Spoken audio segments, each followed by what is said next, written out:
The alarm goes off. Your eyes are still half closed. Your body hasn't decided if it wants to be awake yet. The room is quiet and still. Your hand is already moving on its own. WhatsApp, Instagram, email, news, all of it in under 60 seconds, before you've even gotten out of bed. And if I asked you whether this happens to you, you'd probably say, yeah, but it's just a habit. It's automatic. Everyone does it. And you're right. Everyone does it. But that doesn't mean it's not worth asking why, because this video isn't about how bad your phone is. You already know that. You've heard it 1,000 times.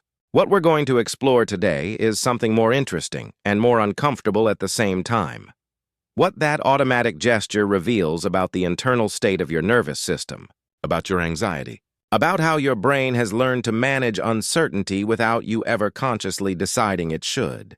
And by the end of this video, I'm going to give you something concrete you can actually use tomorrow morning in the first 5 minutes of your day. Let's start with the most important thing, which is also the most counterintuitive. Checking your phone when you wake up is not weakness. It's not a lack of discipline. It doesn't mean you're addicted to technology or that you have no willpower. It's a response that makes perfect sense within your nervous system. Think about it this way. When you sleep, your brain enters a state of controlled disconnection from the outside world. It's vulnerable. It doesn't know what happened while you were asleep. It doesn't know if there are urgent messages, if someone needs you, if there's something that needs to be handled. And when you wake up, there's a fraction of a second where your brain does something fascinating. It scans the environment for threats. This is ancient. You inherited it from ancestors who, upon waking, needed to know quickly whether there was a predator nearby, whether the tribe was okay, whether the world was still safe. Today, there are no predators, but there are unread messages, pending notifications, the work you left unfinished yesterday, the uncomfortable conversation that maybe someone continued without you, and the phone has become, for many modern brains, the threat scanner of the 21st century. The question your brain is asking, without you even knowing it, is, am I safe? Is there something I need to fix? Did I miss something important? And that, without any drama, is anxiety in its most silent and normalized form. Now let's go a little deeper, because this has a biological explanation that's worth understanding. When you wake up, your brain goes through a transition that neuroscientists call sleep inertia. For the first 15 to 30 minutes, your prefrontal cortex, which is the rational part, the part that plans, reasons, and makes thoughtful decisions, is still warming up. It's literally the least active part of your brain right after you wake up. And what's most active at that moment? The amygdala, the emotional reactive part, the one that detects danger and responds before thinking. This means those first minutes of the day are when you're most emotionally reactive and least capable of processing what you perceive with calm and perspective. And in that vulnerable state, you hand your brain the phone, with its notifications, its news, its half-finished conversations, its endless stream of stimuli literally designed, to activate exactly that amygdala. The result? Your nervous system starts the day in alert mode. Cortisol, which already rises naturally when you wake up to give you energy, gets an extra spike of stimulation. And without realizing it, you're already carrying anxiety before you've had your first cup of coffee. And the most interesting part is that this feeds the habit. Your brain learns that checking the phone resolves the feeling of uncertainty that comes with waking up. So tomorrow it'll ask for it again, and the day after. And the day after that, it's not a lack of willpower. It's a conditioning loop. Now, not everyone who does this does it with the same emotional intensity. And the difference between them says a lot. Ask yourself this question honestly. How do you feel if you can't check your phone for the first hour of the day? If the answer is a little weird but nothing major, you probably have more of a cultural habit than an anxious one.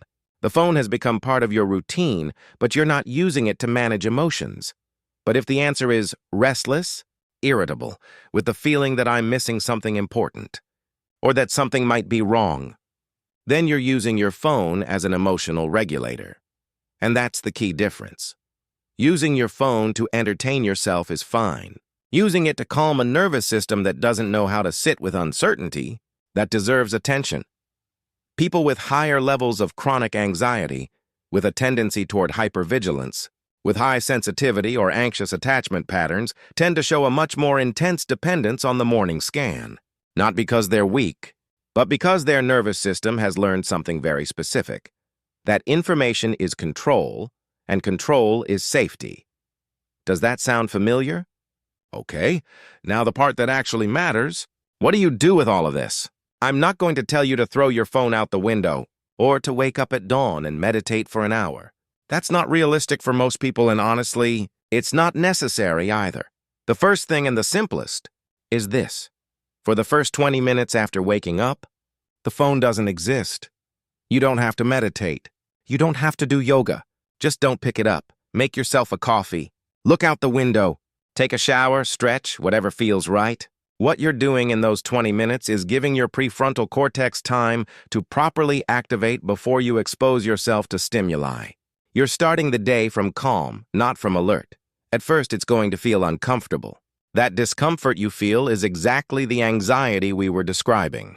That's okay. Observe it. Let it be there. Over time, it fades. Because your brain learns that the uncertainty of not checking the phone wasn't, in reality, an actual threat. The second thing you can do is add one single question before you pick it up. Just one. And it's this. Am I picking up the phone because I want something specific, or because I feel uncomfortable with the silence? You don't have to judge yourself for the answer. Just observe it. This question interrupts the automatism. And in psychology, interrupting the automatism is the first step toward changing any pattern. That small space between the impulse and the action is where your ability to choose begins. And the third thing, which sounds like a small detail but makes a bigger difference than you'd expect. Don't charge your phone in your bedroom at night. This isn't a productivity trick. It's about eliminating the zero friction that makes the habit so automatic. If the phone is on your nightstand, your hand grabs it before your brain decides anything. Put it on charge in another room. Use a physical alarm clock if you need one. The simple fact of having to get up and go get it adds just enough friction for your conscious brain to have time to step in. Now, before we wrap up, I want to say something important. If you have ADHD, it's possible that the stimulation from checking your phone first thing is a way to activate a system that otherwise starts up very slowly in the morning. That's not the same as pure anxiety, although it can coexist with it. If you're a highly sensitive person, the morning scan might be your way of emotionally preparing for what's ahead. And if you work in a field where immediate availability is genuinely required, the urgency to check your phone might have an objective basis, not just a psychological one. The key isn't to judge yourself. It's to know yourself, and this is also something I need you to hear. If you've been doing this for years, you haven't failed. You're not broken. You've developed an emotional regulation strategy that, in a world of constant overstimulation and relentless pressure, makes complete sense. The problem isn't that you learned that strategy. The problem is that it has a cost you probably hadn't noticed until now. You start the day in reactive mode, with your nervous system already activated, before you've had a single moment for yourself. And that cost, accumulated day after day, feels a lot like always running, always responding, always one step behind yourself. Changing it doesn't require heroic willpower. It requires understanding what's happening and making small adjustments from that understanding. You already have that. You just did it. So this is what I'd take from this video. Checking your phone when you wake up isn't just a bad habit. It's your nervous system looking for control in the form of information. And when that impulse is very strong, or when the discomfort of not doing it is noticeable, you're looking directly at anxiety in its most everyday form. Start tomorrow with those 20 minutes without a screen. Just that, and see what happens. If you want to go deeper on this, I've put together a downloadable guide with the tools from this video and a step-by-step morning routine to start calming your nervous system from the very beginning of the day. You'll find it in the description below. And if this video resonated with you, the next one I'd recommend is about why your brain holds on to criticism so much more strongly than praise. Because understanding how your nervous system works under social pressure is the natural next step after this. See you there.